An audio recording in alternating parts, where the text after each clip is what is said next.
முதலமைச்சர் ஸ்டாலின் அவர்களுடைய உருவ பொம்மை எரிச்சிருக்காங்க. எங்கன்னா இங்கே இல்லைங்க, பீகாரில். டிவிகே கட்சிக்கும் பீகாருடைய எலெக்ஷனுக்கும் என்ன சம்பந்தம்? ஒரு மிகப்பெரிய சம்பந்தம் இருக்குது. அண்ட் பீகாருடைய தேர்தல் அப்படிங்கிறது நாடே உற்று நோக்கியிருக்காங்க. ஏன்னா பிஜேபி விசஸ் காங்கிரஸுடைய நேரடி போட்டி அப்படிங்கிறது அங்கே இருக்குது. ஸோ இந்த பீகாரில் யார் ஜெயிப்பாங்க அப்படிங்கிற கருத்து கணிப்பு இதெல்லாம் தான் இந்த வீடியோ நம்ம பார்க்க போகிறோம். ஸோ ரொம்ப சிம்பிளாக சொல்கிறேங்க, ரொம்ப ஷார்ட் அண்ட் ஸ்வீட்டாக. ஸோ தொடர்ந்து இந்த வீடியோ பாருங்கள். ஒன்றும் இல்லைங்க, தமிழ்நாட்டில் வந்து ஒரு 4 முனை போட்டி இருக்குது. டிஎம்கே, ஏடிஎம்கே, நாம் தமிழர் அண்டு டிவிகே, விஜய் அவர்களோட கட்சி. பீகார் பொறுத்தவரையிலும் 3 கட்சி தான். அது ஸ்டேட்டில் வந்து பார்த்தோம்னா ஆர்ஜேடி, அதாவது லல்லு பிரசாத் யாதவ் அவர்களுடைய கட்சி தான் இந்த ராஷ்ட்ரிய ஜனதா தளம். இன்னொரு பக்கம் நிதிஷ்குமாருங்கிறவர் இப்போ சிஎம்மாக இருக்கிறாரு, என்டிஏ பிஜேபியோட அலைன்ஸில். அவருடைய கட்சி அப்படிங்கிறது ஐக்கிய ஜனதா தளம். இந்த 2 கட்சி தான் டிஎம்கே ஏடிஎம்கே மாதிரி மாறி மாறி சண்டை போட்டுட்ருப்பாங்க. இதில் வந்து நேஷனல் பார்ட்டியான பிஜேபி காங்கிரஸ்க்கு ஒரு நேரடி போட்டி. இவங்களுடைய அலைன்ஸ் வந்து இந்த 2 கட்சிக்குள்ளே இருக்கும். ஸோ இந்த ஒரு கூட்டணி தான் ஒரு மிகப்பெரிய வாராக போயிட்டுருக்கோம். இதை தாண்டி வந்து அங்கேயும் வந்து பார்த்தோம்னா பிஎஸ்பி, சிவசேனா, இது மாதிரி கட்சிகள்லாம் வந்து இருக்காங்க. அவங்கெல்லாம் பெருசாக வந்து ஒரு ரிசல்ட் வந்து கொடுக்க மாட்டாங்க. இந்த 2 கட்சிகளுக்குள்ளேயும் இந்த 2 நேஷனல் பார்ட்டிஸ்குள்ளேயும் தான் ஒரு மிகப்பெரிய போட்டி அப்படிங்கிறது இருக்குங்க. ஸோ லாஸ்ட் எலெக்ஷன் 2020 சட்டமன்ற தேர்தல் எடுத்து பார்த்தோம்னா பிஜேபியோட கை வந்து ஓங்கியிருக்கு. தனி மெஜாரிட்டியாகவே அவங்க வந்து ஒரு மேக்ஸிமம் ஒரு 80 சீட்ஸ் கிட்ட வின் பண்ணியிருக்காங்க. ஸோ காங்கிரஸ் பார்த்தோம் அப்படின்னா கம்மி தான். இதில் பார்க்கும்பொழுது காங்கிரஸோட வந்து கொஞ்சம் பவர் கம்மியாக தான் இருக்காங்க, பிஜேபி பெருசாக இருக்காங்க பீகாரை பொறுத்தவரைக்கும். ஸோ இன்னொரு பக்கம் பார்த்தோம் அப்படின்னா ராஷ்ட்ரிய ஜனதா தளம் அவங்க வந்து சிங்கிள் மெஜாரிட்டியில் ஒரு பெரிய பர்ஃபார்மன்ஸ் வச்சுருக்காங்க ஓட்டிங்கு. பட் இங்கே ஐக்கிய ஜனதா தளம் நிதிஷ்குமார் அவர்களுடைய கட்சி வந்து கம்மியாக தான் வச்சுருக்காங்க. ஸோ இவங்க 2 பேருமே எப்போவுமே பீகாரோட எலெக்ஷன் பொறுத்த வரைக்கும் அந்த ஆட்சி யார் அமைக்கணும் அப்படிங்கிறத இந்த ஸ்டேட் பார்ட்டிஸ் வந்து அலைன்ஸ் அவங்க எப்படிப்பட்ட கூட்டணி வைக்கிறாங்களோ அதை பொறுத்து தாங்க இது வந்து தீர்மானிக்கும். ஸோ இதுதான் ஒரு எலெக்ஷனில் நடக்குது. இந்த எலெக்ஷனில் அதுதான் நடக்க போகுது. இந்த எலெக்ஷனில் என்ன ஒரு புதுசு அப்படின்னு பார்த்தோம்னா, பிரசாந்த் கிஷோர், அதாவது ஜன்சுராஜ் அப்படிங்கிற கட்சி. பிரசாந்த் கிஷோர் யாருன்னு நம்ம, அதாவது பொலிட்டிக்கல் ஸ்ட்ராட்டஜிஸ்ட்டு, அவர் இறங்கி வேலை பார்த்து பல கட்சி ஜெயிக்க வச்சிருக்கிறாரு. தேர்தல் வியூகர், இந்தியாவிலே ஒரு மிகப்பெரிய ஒரு ஆள். அவருடைய கட்சி 2024 தொடங்கப்பட்டாங்க. பட் அதுக்கப்புறம் பார்த்தோம்னா அவருடைய கட்சி கண்டெஸ்ட்லாம் பண்ணல. இதுதான் அவங்க ஃபஸ்ட்டு ஃபேஸ் பண்ண போகிற எலெக்ஷன், அதாவது சட்டமன்ற தேர்தல் அப்படிங்கிறது. பை எலெக்ஷன்லாம் பண்ணாங்க, அவங்களுக்குன்னு ஒரு 10% ஓட்டு இருக்குன்னு கருத்து கணிப்பில் சொல்கிறாங்க. இருந்தாலும் அவரு களத்தில் டைரெக்டாக இறங்க போகிறது இப்போ தான். சரிங்க, இப்போ முதலமைச்சர் ஸ்டாலின் பற்றியும் விஜய் அவர்கள் பற்றியும் என்ன சம்மந்தம் பீகாரில்? இப்போ ரீசெண்டாக ஸ்டாலின் அவர்கள் இந்த ஓட் அதிகாரி யாத்ரா அப்படின்னு ராகுல் காந்தி அவர்களும் அங்கே இருக்கக்கூடிய ஆர்ஜேடி கட்சியுடைய தேஜஸ்வி யாதவ் அவர்களும் வந்து பண்ணிட்டு இருந்தாங்க. இதில் வந்து 2 பேரும் சகோதரர் மாதிரி வந்து செயல்படுறாங்க அப்படின்னு ஸ்டாலின் அவர்கள் விமர்சனம் பண்ணியிருந்தார், ரொம்ப பாசிட்டிவாக சொல்லியிருந்தார். ஸோ இதுக்கு ஒரு கண்டனம், உருவ பொம்மையெல்லாம் எரிச்சிருக்கிறாங்க. பிரசாந்த் கிஷோர் என்ன சொல்கிறாருன்னா, பீகார்கள் வந்து தாக்கப்படுறாங்க, ஸ்டாலின் அவர்கள் எந்த ஸ்டெப்பை எடுக்கல தமிழ்நாட்டில் அப்படிங்கிற மாதிரி குண்டை தூக்கி போட்டார். ஸ்டாலின் அவர்களுக்கு ஏன்டா நான் வந்தோம் அப்படிங்கிற மாதிரி ஏற்படுத்திட்டாங்க. அவர் கூட வந்து கனிமொழி அவர்களும் போனாங்க. ஸோ அவர் வந்து என்ன சொன்னார், சில வேலிடான பாயிண்ட்டை எடுத்து வச்சார் ஸ்டாலின் அவர்கள். பாருங்கள், இந்த ஓட்டை வந்து மேனிப்புலேட் பண்ணி தான் பிஜேபி வின் பண்ணுறாங்க. அவங்க 400 சீட் அடிப்போம்னு நினச்சாங்க, நாங்கள் வந்து 240 அவங்கள வந்து கண்டெயின் பண்ணிட்டோம் அப்படின்னு வந்து சொல்லியிருந்தாரு.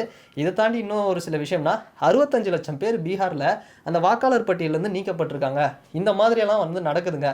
இதை எதிர்த்து ராகுல் காந்தி அவர்கள் போராடுற விதம் ரொம்ப நல்லா இருக்குது. எலெக்ஷன் கமிஷன் நியாயமாக வந்து நடத்தணும், இப்படிலாம் விமர்சனம் பண்ணிட்டு வந்தாருங்க. ஸோ அந்த அளவுக்கு வந்து நல்லா பர்ஃபார்மன்ஸ் பண்ணியிருந்தாரு. இந்த பக்கம் விஜய்க்கும் இவருக்கும் என்னப்பா சம்பந்தம் பீகாருக்கும் அப்படின்னு கேட்டிங்கன்னா, பிரசாந்த் கிஷோர் யார்? டிவிகே கட்சியில் ஒரு மிகப்பெரிய பொறுப்பில் இருக்கக்கூடியவர்.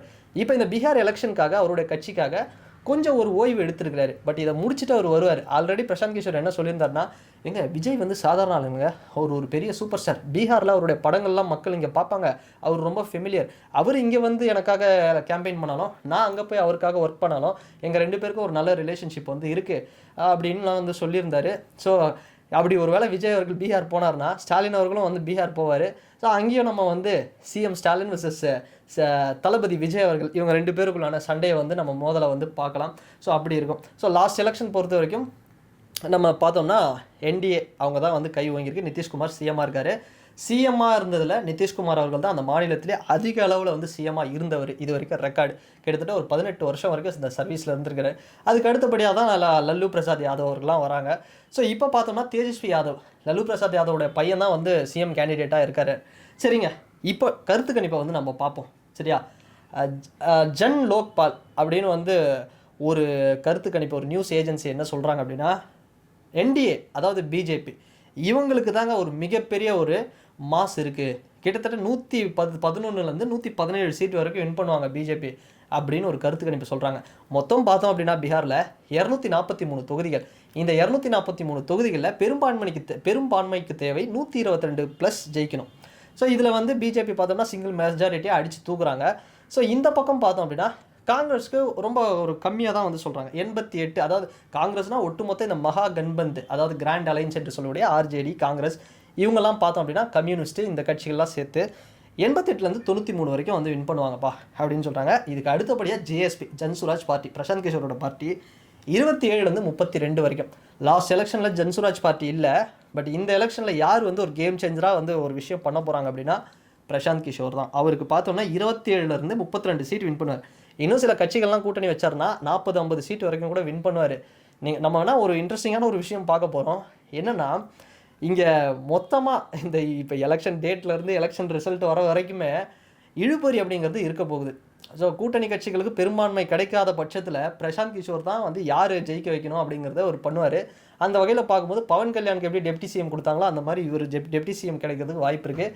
ஸோ ஒரு கேம் சேஞ்சராக பண்ண போகிறாங்க. ஸோ இவ்வளோ விஷயங்கள் பீகாரோட தேர்தலில் இருக்குது. ஸோ மற்ற கட்சிகள்லாம் ஒரு 2லேருந்து 5, 6 இந்த லெவலில் தான் வின் பண்ணுவாங்க. ஸோ மற்ற கட்சிகள்லாம் பெருசாக இல்லை. இந்த மும்முனை போட்டி தான் ட்ரையாங்கல் சீரீஸாக வந்து பீகாரில் இருக்க போகுது. ஒரு மிகப்பெரிய ஆட்சி மாற்றம், ஒரு மிகப்பெரிய ஒரு இன்ட்ரெஸ்டிங்கான ஒரு எலெக்ஷன் வந்து அங்கே இருக்கும். ஸோ பீகார் உண்மையாங்க சாதாரணமாக நம்ம தமிழ்நாட்டோட கம்பேர் பண்ணால் கிட்டத்தட்ட ஒரு கண்டிஷனிங் அந்த ஒர்க் அவுட் ஆகும்.